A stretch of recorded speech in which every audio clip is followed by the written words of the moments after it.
아멘.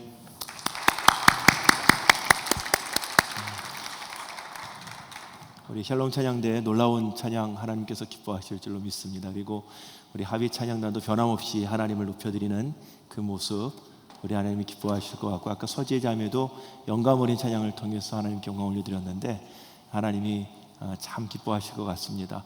오늘 이제 말씀을 전하려고 올라왔는데 여러분들도 지금 이제 말씀 전하면 언제 끝날까 아주 지금 불안한 얼굴빛이 지금 보이고 있습니다. 시간이 저도 이제 시간을 봤으니까 짧게 거의 오늘 말씀 마무리하는 시간에 이제 말씀이 올라갔는데 그래도 하여튼 짧게 굵게 말씀을 전하려고 합니다. 오늘 말씀은 행복한 전도자라는 제목으로 말씀을 전하고 싶습니다. 우리가 하나님의 자녀잖아요. 그리고 우리가 예수님을 구주로 믿습니다. 그 예수님을 구주로 믿는다는 것은 예수님이 가신 길을 따라가기 원하는 거란 말이죠. 그럼 예수님이 가장 원하셨던 것을 따르고 싶고 이루고 싶은 거예요. 예수님이 제일 원하시는 게 뭘까요? 하나님의 말씀대로 살아가는 거죠. 예수님도 하나님의 말씀을 따라서 구약에 있는 하나님의 말씀을 가지고 마귀의 시험을 이기셨잖아요. 예수님은 평생 뭐 하셨습니까? 기도하셨어요. 또 예수님은 뭐 하셨습니까? 마지막에 예수님의 유언이 뭐예요?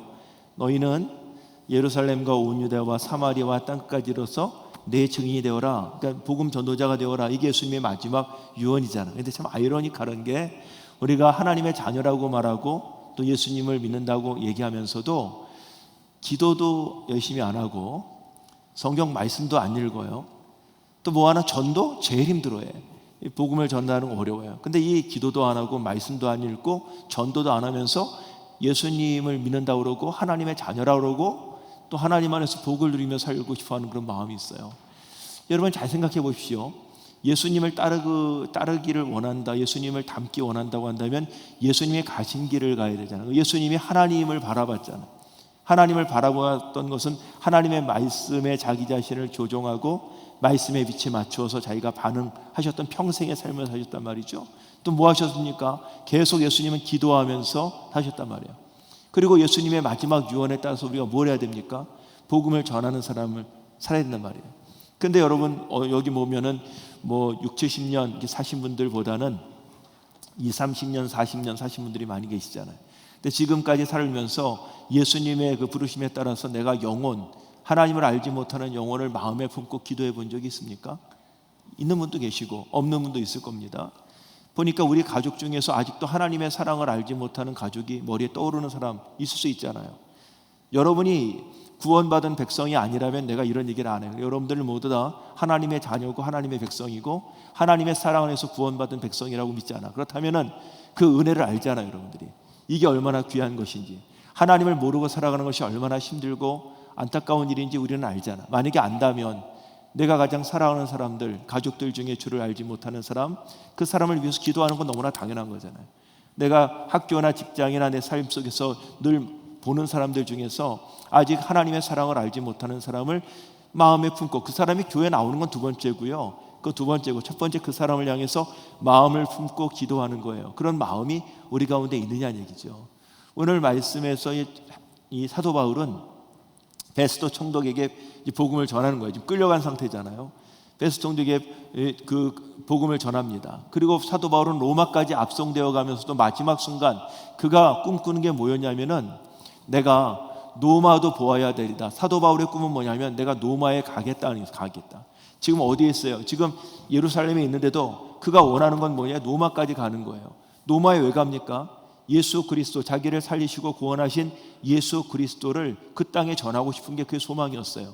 그런데 1차, 2차, 3차 전도 여행은 그가 했지만 마지막에는 다쳐가지고 그가 갈 수가 없었어요. 끝난 줄 알았잖아요. 절망적인 상황이었는데 하나님이 어떻게 해? 바울은 로마 시민권자였기 때문에 이 재판을 이 이스라엘에서, 유대에서 받지 않고 로마에 가서 받는 법이 있었어요. 마지막 재판, 너희들이 죄 없는 나를 고소하였지만 그렇다면 나는 로마 시민권이 있으니까 로마에 가서 받아야 된다. 어떻게 합니까? 압송을 당해가지고 끌려가지고 로마까지 가잖아요. 로마까지 가서 알렉산드리아호 배 안에서도 276명 풍랑 속에서 그 배가 흔들리고 죽을 고비 있었는데 거기서도 복음을 전했죠. 또 그가 끌려가가지고 로마에서도 노마 황제 앞에서도 복음을 마지막까지 전합니다.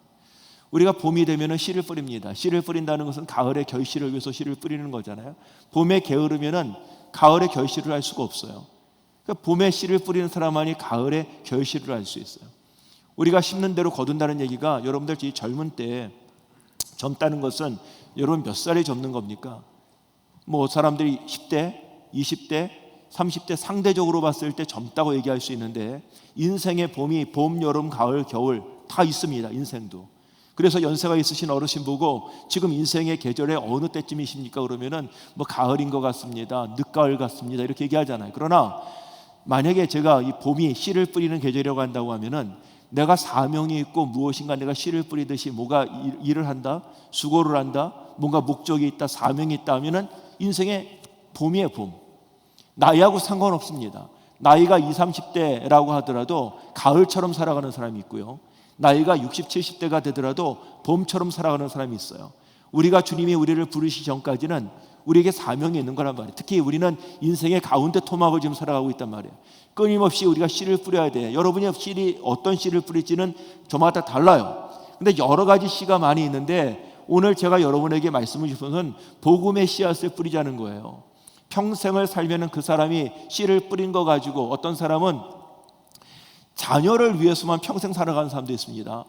여러분의 부모들 중에서도 그런 분들 계시죠? 여러분들 자녀들 위해서 어릴 때부터 그렇게 해가지고 거기에 이 온 정성을 다 기울입니다. 그 보람이 있어야 되는데, 이제 자녀하고 나서 마지막에 자녀들 다 크고 나서 내가 뭘 했나 하는 생각이, 기쁨도 있지만은요, 내가 온 삶을 거기에만 내가 쏟아왔어, 올인하는 거예요. 그게 무의미하다는 게 아니에요. 의미가 있지만 그거 이후에 그것이 정말 인생 전체를 봤을 때 가장 후회 없는 삶인가? 또 하나는 어떤 사람은 돈 버는 것 때문에 완전히 돌아버리는 사람이 있습니다. 얼마나 돈을 버냐고 하냐고 돈을 벌여가지고 젊었을 때 나이 들을 때부터 돈 해가지고요, 온갖 재테크를 다 하고 사는 사람이 있어요. 분명히 그런 사람들 돈 벌겠죠. 또 잘 살 수도 있습니다. 그런데 여러분, 그 돈, 오늘 베스토 같은 사람은 권력을 가지고 권력 쟁투하면서 권력 유지하면서 평생을 살아갔어요. 씨를 뿌리는데 그곳에 씨를 뿌린 겁니다. 근데 그렇게 살아가가지고 자식을 위해서, 돈을 위해서, 권력을 위해서, 명예를 위해서 다 이런 걸 살아갔는데, 사다 보니까 자기 삶, 구원을 그것이 가져다 주는 게 아니에요. 자기를 편리하게 해줄 수 있을지 모르고, 때로는 그 순간 잠깐 기쁨을 줄 수 있을지 모르겠지만, 그런 것들이 우리 인생을 구원하지 못한다는 거예요. 그래서 우리가 살면서 씨를 뿌리면서 인생을 다 살고 나서, 특히 여러분들에게, 제가 특히 젊은 여러분들에게 얘기하고 싶은 것은, 우리가 인생 한 번밖에 살아가는 인생이 아니잖아요. 한 번밖에 살아가는 인생이 아닌데, 마지막에 여러분들 마지막에 하나님 앞에 설 거라는 확신이 있습니까? 예수를 믿어도 이거 확실하지 않고 살아가는 사람들 많이 있거든요. 이렇게 좋은 말씀 듣고 성경 보고 믿으면 되는 거지, 뭐 나중 일은 몰라요.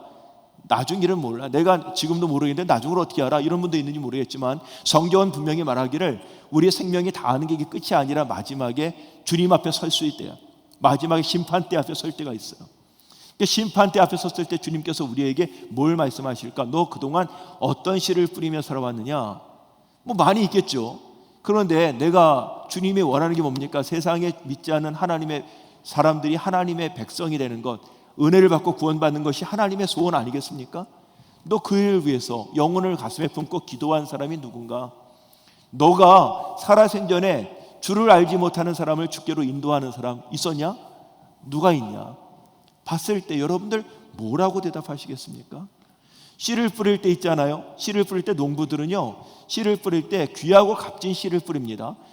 봄에 여러분 씨를 뿌릴 때 가을의 추수를 생각하기 때문에 좋은 씨앗을 뿌립니다. 그래야지 좋은 열매를 갖잖아요. 심는 대로 거둔다는 말이지. 그러면 우리는 지금 뭘 심고 있어요?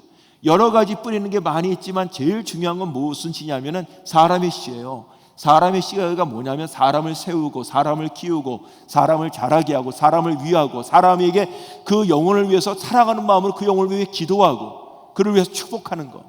여러분들 살면서 더 많은 사람들을 사랑하고 더 많은 사람들이 온전히 세워지기를 바라는 그 사람 돼야 되잖아요. 세상에 믿지 않는 사람하고 우리가 똑같이 살아가는 게 아니라, 나만을 위한 게 아니라 그 영혼을 향한 마음을 가지고, 뜨거운 마음을 가지고, 어떤 때는 한 영혼 때문에 눈물 흘려가면서 기도할 수 있는 그런 마음이 우리 가운데 있어야 되지 않겠습니까? 그래서 정말 좋은 농부는 땅이 넓어가지고 농사를 잘 지는 농부가 아니라 밭 한 떼기가 있더라도 어디 빈부만 있으면 거기다가 씨를 뿌리는 사람이 진짜 농부예요. 그렇다면 내가 기회가 주어지든 안 주어지든 잃어버린 사람들을 향해서 주변에 주님의 사랑이 필요한 사람이 누굴까 생각해보면서 그 사람을 마음에 품고 기도할 수 있는, 씨를 뿌릴 수 있는 여러분들 얘기를 간절히 소망합니다. 저는요, 처음 사람을 만나면은 제일 궁금한 거가 여러 가지가 있잖아요. 궁금하면 딱 봤을 때 이 사람이 하나님을 알까 모를까, 예수님을 알까 모를까, 이거 되게 궁금합니다. 그래서 봤을 때도 가능하면은 복음을 전할 때도 많이 있습니다. 제가 여러 해 전에 러시아 사할린에 영성 집회를 인도하러 갔었는데 비행기를 타고 이렇게 가는데 그 옆에 맨 앞자리가 제 자리였어요. 앞자리에 옆자리에 앉으니까 옆에 러시아 여자가 한 분이 앉아 계시더라고요. 그래서 이렇게 보는데 이렇게 여러분 이렇게 눈 인사하잖아요. 이렇게 인사를 하고 나는데 갑자기 하나님이 강하게 저에게 마음 주시는 게 이 사람에게 복음을 전하라 그런 얘기를 하시는 거예요. 복음을 전하라고 하는데 이게 복음을 전해야 되는데 얘기를 해보니까 이 사람은 한국말도 모르고 또 러시아 말밖에 못해요. 말이 통하지가 않아요. 얘기해보니까 소냐라고 하는 건 내가 알지만은 더 이상 모르겠어요. 그리고 나서 1시간 비행기 갑니다. 좀 가고 있는데 갑자기 이제 기장이 이제 멘트를 합니다. 이제 40분 후에 유즈노 사할린 공항에 내린다고 이제 얘기하더라고요. 이 40분밖에 안 남았는데 하나님이 다시 저에게 그런 감동을 주세요. 빨리 복음을 전하라. 아니 하나님, 제가 말을 못해, 러시아 말도 못하고 이 사람은 한국말도 못해요 지금. 그러는데 빨리 전하라. 그 가운데 하나님이 어떻게 마음 답답하게 하시니까 제가 종이에다가 그림을 그렸어요. 여러분, 최고의 언어는 바디랭귀지예요. 종이에다가 그래서 십자가를 그리기도 하고요, 하트를 그리기도 하고요, 그 다음에 다리를 만들어서 하나님께서 이렇게 기도하고 얘기를 해도 이 사람이 알아듣겠어요? 못 알아듣지. 근데 여러분, 놀라운 일이 생겼습니다. 20분 동안 제가 바디랭귀지하고 그림을 그려가면서 복음을 제시를 하고 있는데요, 20분이 지나는데 이 자매가, 이 소냐가요, 눈물을 흘리는 거예요. 여러분, 이게 이해가 됩니까? 눈물을 흘리는 거예요. 그러니까 제가 기도를 해주겠다고 왜 기도를 하니까 기도를 해달라는 거예요. 그리고 눈을 감는 거예요. 제가 하나님, 이 영혼을 주님께 올려드립니다. 이 영혼이 주님을 알게 해달라고 기도를 했습니다. 제가 분명히 깨달았습니다. 사람이 여러분 머리가 좋아가지고 말을 잘해서 사람이 마음의 문이 열고 예수를 영접하는 게 아니더라고요. 말이 어눌하고 말이 안 된다 하더라도 하나님의 여기 함께 하시면은요, 그 마음의 이심전심의 전이가 이루어지는 거예요. 제가 1997년도에 그때 공군 군목을 할 때였습니다. 그때 전도폭발 사역이라는 게 있었어요. 제임스 케네디 목사님이 했던 사역인데요, 이 복음 제시하면서 하는 훈련인데 그 강사 훈련을 이제 받다 보니까 그 여러 날 동안 계속 가서 합숙하면서 훈련 받고 뭐 시험도 보고 그래야 돼요. 근데 마지막 실습이 뭐냐면 가서 실제로 현장에서 복음을 전하는 거예요. 그때 언제입니까? 여러분, IMF 때잖아요. 많은 사람들이 실직하고 어렵고 힘들 때였습니다. 그래서 가가지고 어디를 가나 데려가나 했더니 남산에 데리고 올라가. 남산에 오니까 벤치가 있는데 거기에 우리 아버지들이 있지 않습니까? 직장을 가는데 직장을 다 잃어버린 거 아닙니까? 양복을 입고 올라갔는데 양복 입고 갈 데가 없어가지고 그 벤치에 누워가지고 그 신문지 깔고 신문지 갖고 자고 있는 거예요.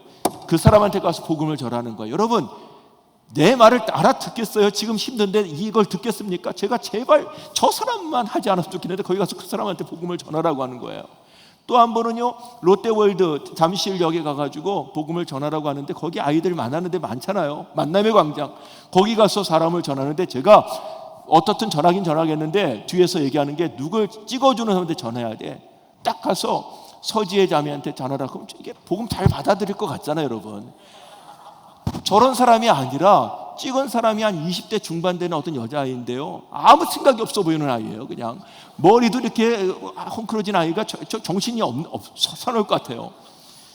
저 사람은 안 될 것 같더라고요. 절대 안 될 것 같은데 그 자매한테 가서 복음을 전하라고 그래. 그리고 두 사람은 뒤에서 기도하고 있더라고요. 기도하는 거, 저를 위해서. 가서 이제 처음에 전달하는 말이 있어요. 첫 번째, 죄송합니다, 제 이름은 아무개입니다. 장석주라고 합니다. 여러분, 제가 양복을 입고 그래도 가고 나쁜 사람 같지는 않잖아. 그래서 장석주입니다 그랬을 때 제 마음에는 하나님, 싫다고 얘기하게 해주세요. 싫다게. 왜냐하면 싫다고 그러면 이제 가야 되니까. 장석주입니다 그러니까 딱 째려보더니 딱 보더니 아무 얘기도 안 해요. 옆에 이제 싫다고 안 해서 옆에 앉았습니다. 잠시 복음 제시하는데 첫 번째 문이 뭐냐면, 혹시 죄송합니다, 혹시 오늘 세상을 떠나시면 천국 갈 확신이 있으십니까? 이거 첫 번째 질문이거든요. 그럼 말도 안 되잖아. 지금 처음 본 사람한테 이런 얘기를 하는 게 미친 사람 아니겠어요? 또 일어날 줄 알았어요. 근데 저를 또렷이 보는 거예요. 듣는 거예요. 그러면 3분 메시지를 전하는 거예요. 3분 메시지를 전했어요. 그런데 3분 메시지를 전했는데 계속 듣는 거예요. 그러면서 하는 얘기가 그 다음 30분 메시지로 이어지는데, 제가 좀 더 말씀을 드려도 될까요? 싫다고 얘기해라, 싫다고 얘기하라 그러는데 얘기하라는 거예요. 그러나 자기가 남자친구하고 노는데 오면은 자기 일어나야 된다는 거예요.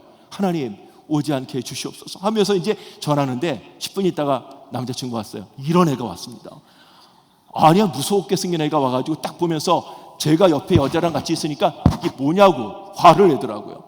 저는 일어날 줄 알았어요. 근데 이 여자아이가 그 남자친구 가만히 여기 서 있으라고 그러고 얘기하라고 그러는 거예요. 제가 마지막 30분 메시지 전하고 이제 마지막 영접할 마음이 있으십니까? 근데 놀랍게 어떻게 하면 되죠? 그러더라고요. 그럼 제가 영접기도 하겠습니다 하고 기도를 합니다. 기도를 했습니다. 집이 어디예요? 그러니까 영등포래. 영등포 근처에 있는 그 교회 아무 교회나 이번 주에 나갔어요. 알겠대요. 그리고 일어났습니다. 나가는데 그 남자가 20분을 기다리고 있으니 얼마나 화가 나겠습니까? 막 뭐라고 저 누구냐고 막 그러더라고요. 화나면서 싸우면서 가는 뒷모습을 봤습니다.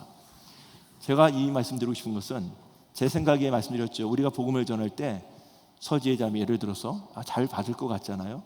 어떤 사람 괜찮을 것 같고요, 이 사람은 마음이 다칠 것 같고, 이 사람은 나하고 싫은 사람 생각할 수 있어요. 그러나 놀라운 거는요, 잘난 사람, 못난 사람, 마음에 드는 사람, 안 드는 사람이 아니라 주의 성령, 이 복음은 누구에게도 전해질 거예요. 때를 얻든지 못 얻든지 열심히 뿌려야 돼요. 복음을 전해야 돼요. 사랑하는 우리 창천교회 청년 여러분, 그리고 삼부 예배 신앙 공동체 여러분, 우리는 지금 인생의 봄을 살고 있습니다. 나이를 더 먹더라도 우리에게 사명이 있는 한 우리는 봄을 살아가는 겁니다. 우리가 씨를 뿌리는 한, 열심히 사는 한 우리는 봄을 뿌리는 건데, 이것은 마지막에 우리 인생의 가을에, 겨울에 하나님 앞에 섰을 때 부끄럽지 않은 삶을 살아야 돼요. 열심히 살아야 됩니다. 그 열심히 사는 것 중에 하나가 하나님이 사랑하는 그 영혼을 궁히 여기는 마음을 가지고 그 사람들에게 복음을 전할 수 있고 씨를 뿌릴 수 있는 행복한 전도자의 삶을, 여러분이 나중에 평생을 살면서 어떤 직장을 가든 어떤 가정을 이루든 누구를 만나든 어떤 일을 하든 간에 행복한 전도자의 삶을 살아갈 수 있게 되기를 주의 이름으로 간절히 축원합니다. 축원합니다. 기도하겠습니다. 좋으신 하나님 아버지, 감사합니다. 행복한 전도자로서 인생의 봄 항상 기억하면서 씨 뿌리는 삶, 복음의 씨를 뿌리는 삶, 사람을 세우고 사람의 영혼을 마음에 품고 기도하는 축복의 통로로 존귀하게 쓰임받게 하여 주시옵소서. 예수님의 이름으로 기도드렸습니다. 아멘.